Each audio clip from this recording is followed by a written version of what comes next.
sai ya tsaya ya rayu a garin Makka shekara 10 wa bil Madina 10 sinin ya rayu a garin Madina shekara 10 wa tawaffahu Allah ta'ala kuma Allah ya masa wafati ala ra'asi 60 sana a saman shekaru 60 kaga nan aka ce ala ra'asi 40 wato Allah ya aiko shi zama annabi bayan ya cika shekaru 40 wato ba abin da ya rage mai shekara 40 cip a kansu ne kenan daga shekarar da zai fara 41 daga lokacin Allah sai 40 nan kuma da ya ce fa'ama bi Makka 10 ya tsaya ko ya rayu a Makka shekara 10 kaga ya saba da wannan makarantu a baya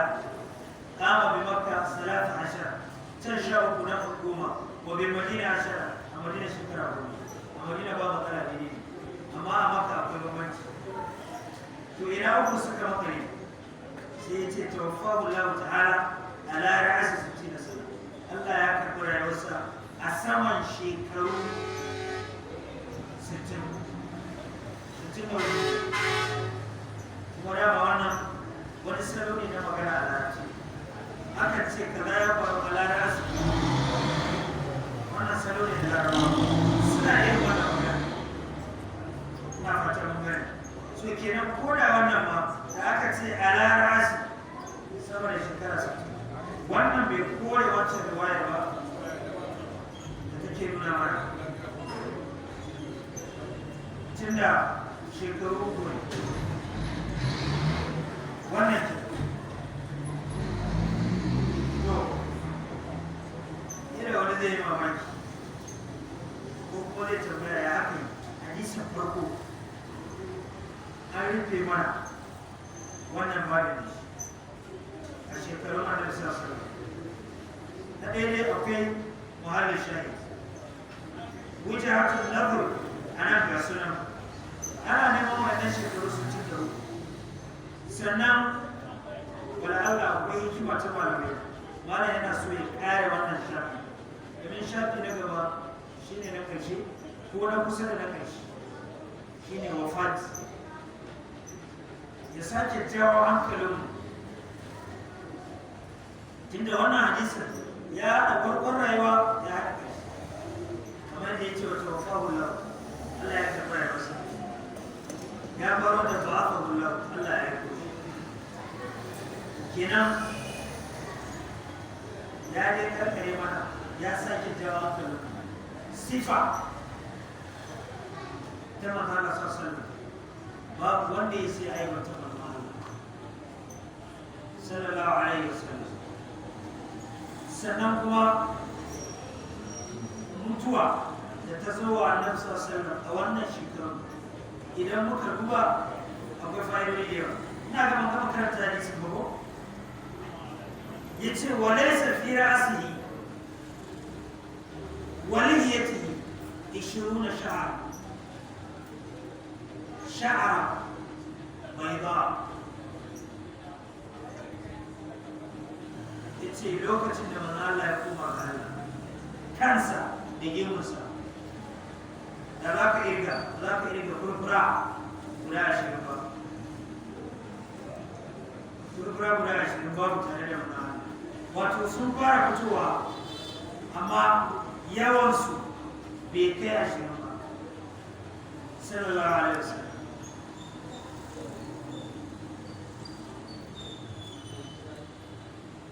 wani hadisi kuma cewa yake shaya batni huda wa akhwatiha yace suratu hud ita ta sashi furfura da yan uwanta irin su suratu Yunus da sauransu wasu malamai ma cewa suke gaba ɗaya ma a hudu ma aya ɗaya ce ta sa manzo Allah furfura da ya zo karanta ta yi ga cewa inda Allah ta ce fastaqim kama umirt ka tsayu kamar yadda aka umarce ka akwai aiki ke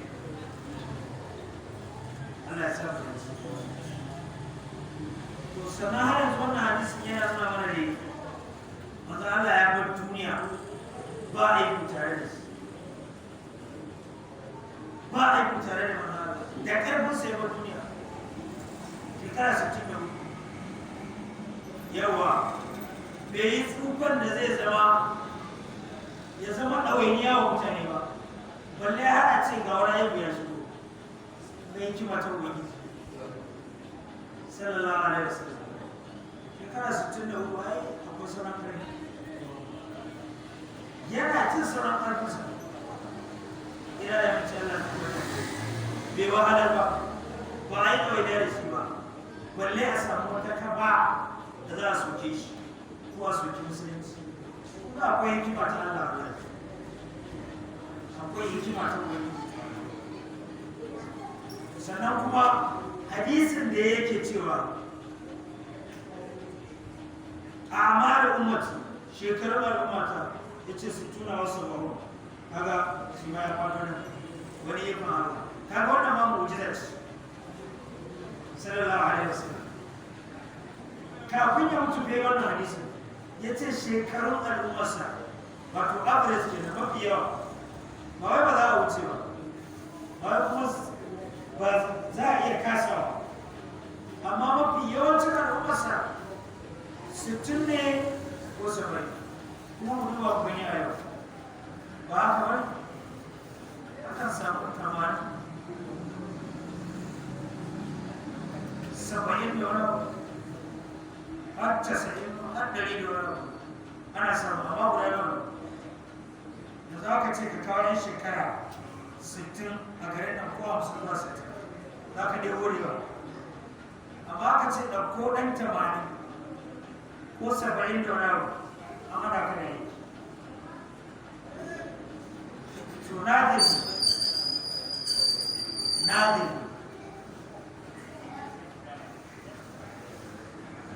sannan za mu fahimci cewa manzo Allah sallallahu alaihi wasallam ya bar duniya a lokacin da duniya ke bukatar sa, ya bar duniya lokacin da duniya ke bukatar sa, duniyar musulunci mana bukatar sa. Allah ya dauke bai kai matakin da tsufa zai hana shi wani abu ba, balle a ce ya gashi nan Allah ya riga ya gama programin abu a shekara 23 an gama komai sako ya cika. Lema kwantu da kuma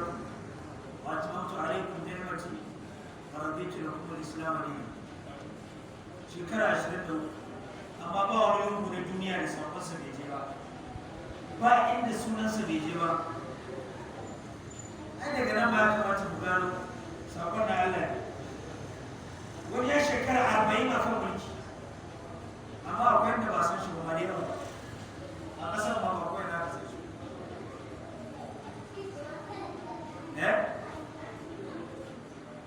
Ina jin kusancin dare shekarar 30 ko 40 ne a mulki. A gani? Amma maza Allah sa su a shekara 23 nan wasu daga cikin sahabbansa akwai wanda ko sunansa ma bai iya rubuta ba, amma sun kara da duniya duk inda ake bukata sakon da ya zo. Shi yasa wani mutum wanda ba musulmi ba, Michael Hart,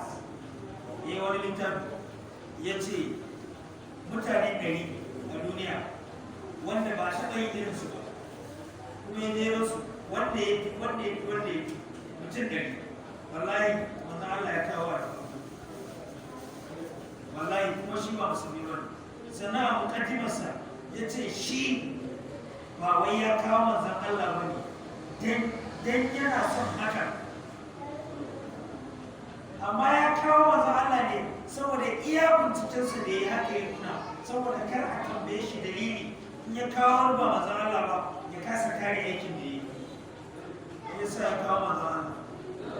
Amma a matsayinsa na Kirista kuma ya ce wallahi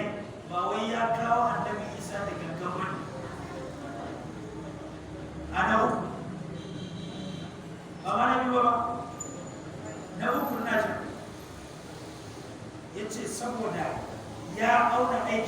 kowa ya da gwamnati da kowa ya da tasirin da kowa ya duniya ya je kowa a malaysa wallahi ba su ne an yi hira da shi aka yi gawa duniya saboda shi bai so ya yi wa littafin nasa rashin adalci wallahi ba zan Allah ne abu sallallahu alaihi wasallam ba kuma gane ne so idan ka duba wannan wafati na sama da yi a wannan gaba a daidai wannan wallahi wata hikima ce ta ubangiji wani sako ne ake kai wa duniya na daidai tun yana raye ce 60 ko 70 gashi kuma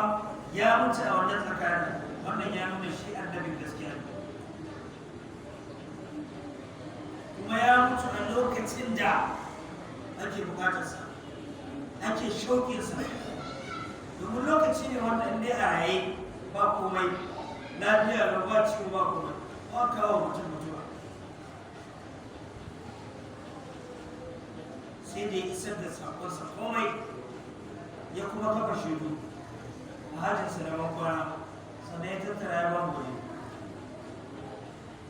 sallallahu alaihi wasallam wannan ma akwai abin lura a ciki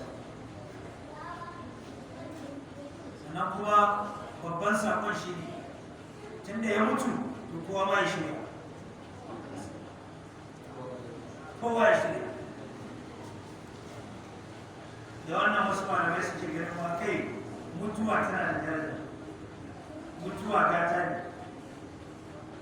musamman irin wannan da yawa annabi sallallahu alaihi wasallam domin in akwai aibu a mutuwa to da annabawa za su mutu amma tun da annabawa suka mutu kowa ma ya shirya kowa zai mutu sai dai ya mata tanadi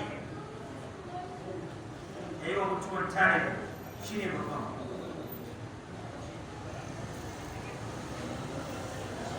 sallallahu alaihi wasallam sannan kuma furfura ta zo masa kamar yadda ya tabbatar ita furfura duk lokacin da ta zo mutum to alama ce ta mutuwa mai gargadi ne ko da kwaya ɗaya ne kawai gari ta gani a wata yara Allah ke cewa awalan nu'amirukum la yatadhakkaru man tadhakkara wa ja'akum an-nadhir malamai sun yi musu da dama wa ja'akum an-nadhir din kuma mai gargadi ya zama wasu malamai suka ce furfura ita ce gargadin wasu suka ce mutuwa wasu suka ce a shekara da bai yi sa wanda ya shekara 40 a duniya an gama ta isa kawai saboda farin Allah mana kudin sarki da yake cewa ka ta yi ga balaga a shugabu ko balaga 40 sana wanda ya kai shekara 40 an gama kaga wannan shi ma wani sabo idan Allah ya koma ga Allah da kurkura